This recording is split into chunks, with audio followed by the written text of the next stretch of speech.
पूज्य गुरुदेव के चरणों में सादर प्रणाम। सभा में उपस्थित सभी अतिथियों का हम स्वागत करते हैं, अभिवादन करते हैं। आज की प्रस्तुति प्रतिभा राय की उपन्यास द्रौपदी पर आधारित है। प्रतिभा राय का यह पुरस्कृत उपन्यास वास्तव में एक उपन्यास नहीं बल्कि एक पत्र है जो द्रौपदी ने अपने मरण से पहले श्री कृष्ण को लिखा था। प्रस्तुत हैं इसके कुछ अंश। जब से सृष्टि का निर्माण हुआ है, स्त्री अपने अस्तित्व की खोज कर रही है, परंतु क्या उसे अपना सम्मानित स्थान मिला? द्रौपदी के साथ क्या हुआ? भरी सभा में उसे अपनों के बीच अपमानित किया गया। इतिहास के पन्ने पलट के देख लीजिए, नारी का ऐसा अपमान ना कभी हुआ है और ना कभी होगा। कहते हैं संसार की सबसे सुंदर स्त्री थी द्रौपदी। क्या यही वजह बनी जिससे उसका इतना अपमान हुआ? अगर वो 5 पांडवों से विवाह नहीं करती तो क्या होता? महाभारत में धर्म रक्षा की दुहाई तो सबने दी, परंतु अपमान केवल द्रौपदी का हुआ। यदि आप महाभारत के अंदर थोड़ा ध्यान से झांकें तो जानेंगे कि यह लड़ाई अभिमान से अधिक स्वाभिमान की है, जिसमें हर पल द्रौपदी को मोहरे की तरह उपयोग किया गया। लेकिन प्रतिभा राय की द्रौपदी की कथा सिर्फ चीरहरण तक सीमित नहीं है, बल्कि उससे कहीं अधिक गहरी है।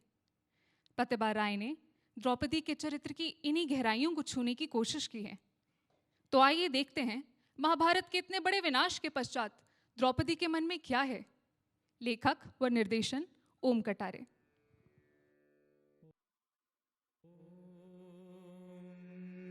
नमः प्रणवाकाय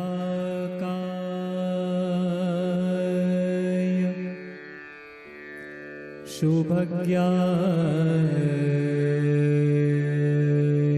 कान्तमूर्तये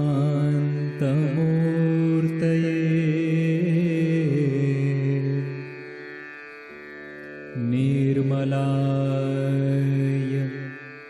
प्रशान्तकाय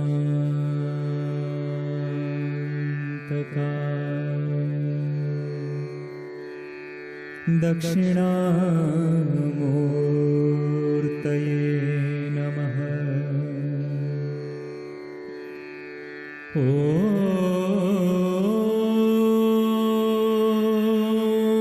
नमः प्रणवाकाय शुभज्ञाय कान्तमूर्तये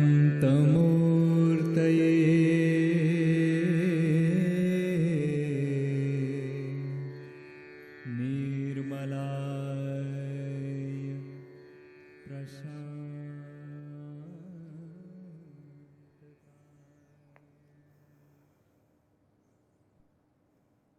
अनंत है, अजय है महाकाल। इसमें 18 दिन कितने नगण्य हैं, कितने मामूली, पर 18 दिन का वो महासमर सब कुछ निश्चित कर गया, सब कुछ मिट गया। महाकाल के महासागर में उठती छोटी सी लहर कुरुक्षेत्र महासमर में बह गई। समर समाप्त हुआ। एक ओर करुण पराजय थी तो दूसरी ओर विकट विजय। विजय क्या इतनी विकट भयंकर हाहाकार में भी हो सकती है? जनमानस रहित वसुंधरा, शत्रु मित्र पापी पुण्यात्मा ज्ञानी अज्ञानी युवक वृद्ध पिता भाई पति पुत्र सबको महासमर की लपलपाती जीभ निकल गई। स्तब्ध शोकाविभूत सब देख रहे थे कुरुक्षेत्र की युद्ध भूमि। कैसा भयंकर हृदय विदारक दृश्य था वो। हस्तिनापुर नरक बन चुका था। विधवा श्रीहीन नारियां उस नरक के बीच खड़ी अपने पति पिता पुत्र भ्राता को ढूंढ रही थी और उनकी लाश को पाके छाती से लगा के चीख उठती थी।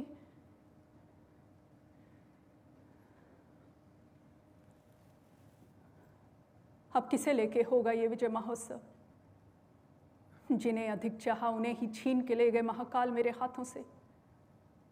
मेरे पिता भ्राता शिखंडी, मेरा प्राण प्यारा पुत्र अभिमन्यु, कुंती पुत्र वीरकर्ण, राजभक्त प्रजा देशभक्त योद्धा सब युद्ध में निहत हुए। दुख सुख आशा निराशा पलक झपकने की तरह आ जा रहे थे। युद्ध का हर दिन उत्तेजना का चरम होता था। हर दिन सुख की खबर आती थी और अगले ही पल दुख संवाद। मैं जानती थी धर्म जहाँ कृष्ण वहाँ, कृष्ण जहाँ विजय वहाँ। विजय मुझसे आंख में चोली खेल रही थी, पर फिर भी मैं जानती थी कि विजय मेरी होगी। अपने अपमान का प्रतिशोध लेना और दोषी को दंड देना, यही मेरा लक्ष्य था। अपमान का प्रतिशोध लिया, दोषी को दंड भी मिला, पर मुझे क्या मिला?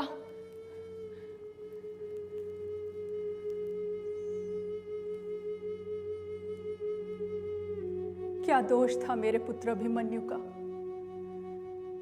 अर्जुन का रूप गुण वीरत्व लेके जन्मा था, अतः अधिक मोह था, अधिक स्नेह। चक्रव्यूह में प्रवेश वो जानता था, पर उसे लौटना नहीं।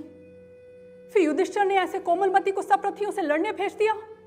भेजने से पहले यह भी ना पूछा कि चक्रव्यूह भेद करना, उसमें प्रवेश, उससे प्रस्थान का कौशल भी जानते हो या नहीं। सदा आफत के मुंह में जाएंगे अर्जुन या फिर उनके पुत्र। युधिष्ठिर किस चीज के बने हैं?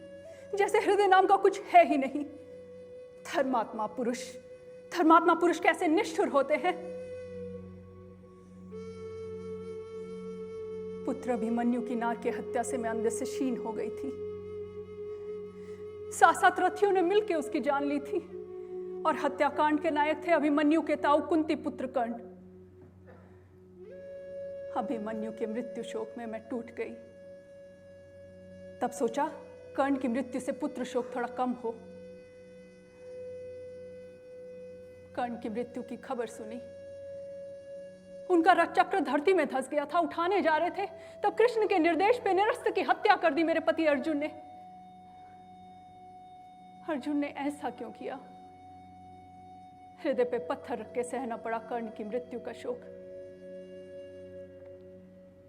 तब सोचा दुशासन की मृत्यु मेरे दुख को ऊना कर सकेगी। मरा है दुशासन। कभी दुशासन का रक्त स्नान करने और अपने अपमान का बदला लेने के लिए कितनी व्याकुल हुई थी मैं। भीम ने अपनी प्रतिज्ञा पूरी की। गदा की चोट से दुशासन का उरु भंग किया। दुष्ट दुशासन का अंजुरी भर गर्म खून मेरे मुक्त केशों में पखारा। मेरे मुक्त केशों की नस नस को ताजा लाल खून छू गया। चेहरे पे, कंधे पे मानव का रक्त बह गया। ताजे रक्त की अमीशी गंध से मेरा रोम रोम खड़ा हो गया।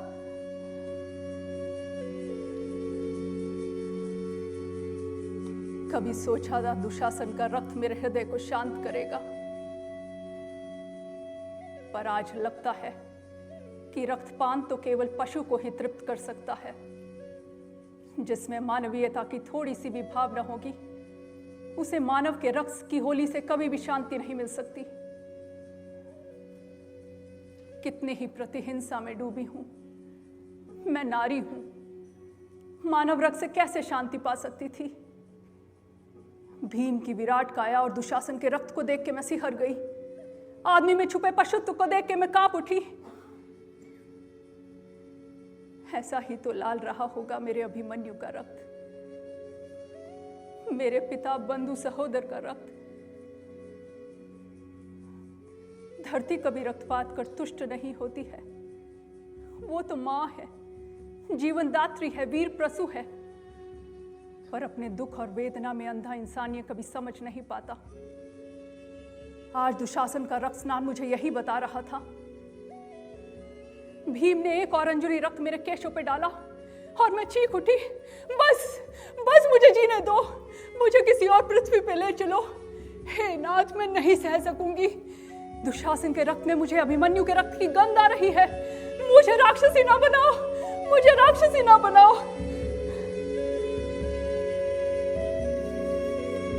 और मैं मूर्छित हो गई थी।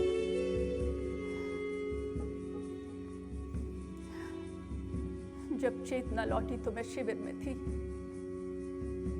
सराहने सखा बैठे थे, माथे पे कोमल स्पर्श, टप टप आंसू गिरे। सखा कह रहे थे, सखी धीरज रखो, दुशासन का पाप मोचन, अन्याय का नाश महाकाल का धर्म है। दुशासन जैसे दुष्टों की मृत्यु से पृथ्वी पाप शून्य होगी, पृथ्वी पे पुनः धर्म की स्थापना होगी। ये मेरे और तुम्हारे जीवन का लक्ष्य है। महाकाल मेरे ही निर्देश पे दुस्सहार कर रहा है। मैंने पूछा, सखा मेरा पुत्र अभिमन्यु कहाँ है? उसने क्या पाप किया था? उसे क्यों महाकाल छीन के ले गए? और उसकी मृत्यु से पृथ्वी कौन से पाप से मुक्त होगी? तब कृष्ण बोले, विश्व कल्याण के लिए व्यक्ति स्वार्थ की जलांजलि देनी पड़ती है। विश्व कल्याण के पथ पे अभिमन्यु ने प्राण बलि दी है। उसका नाम इतिहास के पन्नों पे हमेशा चमकता रहेगा। इतिहास के पन्नों पे बेटा जीवित रहने से मां का दुख नहीं मिटता है। विरोचित मृत्यु वरण कर अमर होने के लिए कोई मां अपने पुत्र की मृत्यु कामना नहीं करती। तुम पुरुष हो, एक मां का हृदय क्या समझोगे?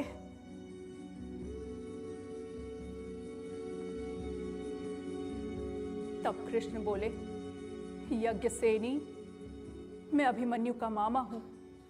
तुम वन में थी तब से उसके साथ साथ रहा हूं। मैं उसका मामा ही नहीं, उसका माता पिता गुरु सखा सब कुछ था। उसकी मृत्यु पे मुझे ज्यादा शोक होना चाहिए, लेकिन मैं काल की गति को जानता हूं, इसलिए मृत्यु शोक नहीं करता। तुम धीर धारण करो। ऐसा करोगी तो सखा अर्जुन को कौन धीर बंधाएगा? मैंने कहा, सखा अर्जुन तो आपको प्राणों से भी ज्यादा चाहते हैं, क्या इसलिए उन्हें ऐसा दुख दिया? ये कैसी नीति है आपकी? तब कृष्ण बोले, विशाल बनो, परमात्मा के अस्तित्व में खो जाओ, लीन हो जाओ, फिर दुख शोक जो भी होगा उससे जीत सकोगी, जीत सकोगी। प्रभु, मुझे मेरी त्रुटियों के लिए मिटा दे, मिटा दे। जीवन भर मांगती रही, दो सुख दो, ऐश्वर्य दो, संसार के सारे भोग दो, सब दिया, पर आज मांगती हूं कुछ और। मुझे ले लो कृष्णा, मुझे ले लो, समाप्त कर दो मुझे, निषेध कर दो।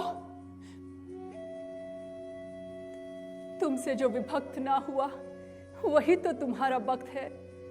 क्या मैं तुम्हारी भक्त नहीं? मैं अपने लिए नहीं, इस सुंदर पृथ्वी के लिए मांगती हूं मेरे प्यारे कृष्णा, मेरे जीवन की आखिरी भिक्षा। आप तो भगवान हैं, जो मांगूंगी क्या नहीं देंगे। पहली चीज मांगती हूं, मेरे जीवन में जो कुछ हुआ वो किसी अन्य स्त्री के जीवन में ना हो। कभी कोई स्त्री एक साथ एकाधिक पति ना रखे, ऐसा विधान कर दो। दूसरी चीज, हे दया में कृष्ण, कभी शत्रु को भी पुत्र शोक ना देना। इससे बड़ा दुख इस संसार में कुछ नहीं, ये मुझसे बेहतर कौन जान सकता है। तीसरी चीज, सभा में मुझे जो यातनाएं दी गई, ऐसी यातनाएं इस पृथ्वी पे फिर किसी स्त्री को ना मिले। नारी को रूपमती बनाना, लेकिन पुरुष को ऐसा कामुक ना बनाना कि वो अपना पिकाना सब कुछ भूल जाए।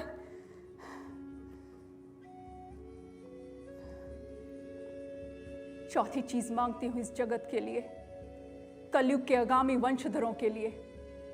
मैंने एक समर सहा है, धरती माता का विलाप मेरा हृदय आज भी सुन पाता है। अतः अनुरोध है कि जाति धर्म वर्ण भाषा के कारण हस्तिना और इंद्रप्रस्थ की तरह देश के टुकड़े टुकड़े ना हो जाएं। इसके कारण देश की एकता, अखंडता और पवित्रता नष्ट ना हो जाए।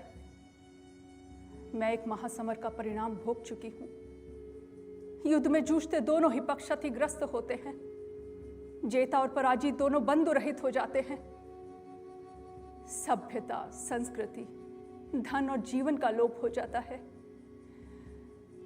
पंचम और आखिरी बात मांगती हूं, मैं पंचपति की नायिका, पांचाल देश की राजकुमारी, पंचपुत्र जननी पांचाली हूं। पांचाली की मांग क्या हो सकती है? स्वर्ग, मोक्ष, मुक्ति, यही तो हर जीवात्मा की मांग है। पर मैं स्वर्ग नहीं चाहती, मैं मोक्ष नहीं मांगती, मैं तो पुनर्जन्म चाहती हूं। आश्चर्य हो रहा है सखा, मुझसे इस जीवन में अनेक त्रुटियां हुई। न्याय पाने के लिए ही हो चाहे मैंने युद्ध चाहा, प्रतिहिंसा का मौका ढूंढा, अपने पतियों को युद्ध के लिए उत्साहित किया। आज सोचती हूं कि शांति स्थापना का शुरू से प्रण करती तो आज आर्यवर्त के निर्दोष नर नारी जी सकते थे। मुझे मेरी त्रुटियों के लिए पुनः जन्म दें, इसी पवित्र भारत माटी पे जन्म दें। इंसान से घृणा करके ईश्वर से प्रेम नहीं किया जा सकता। अतः हे प्रेमिका शिरोमणि, मुझे प्रेमिका का जन्म दें। मुझे सारा जीवन नहीं चाहिए, एक छिन नहीं सही। कर्मठ के हाथ, ज्ञानी की आंख और भक्त का हृदय देके अपने लिए जन्म दे, अपने लिए ही मरण दे। आप ही तो जगत हैं, ब्रह्मांड है। आपके लिए जीने मरने का अर्थ है जगत के लिए जीना मरना। आज मुझे मरने का दुख नहीं, क्योंकि पुनः इस पवित्र भारत माटी पे जन्म लेने की कामना के साथ मर रही हूं। मृत्यु पथ पे कृष्ण नाम की जगह अपने अधरों पे आपके वंशी स्वर ही उच्चारित कर रही हूं। ओम शांति ही, शांति ही, शांति ही।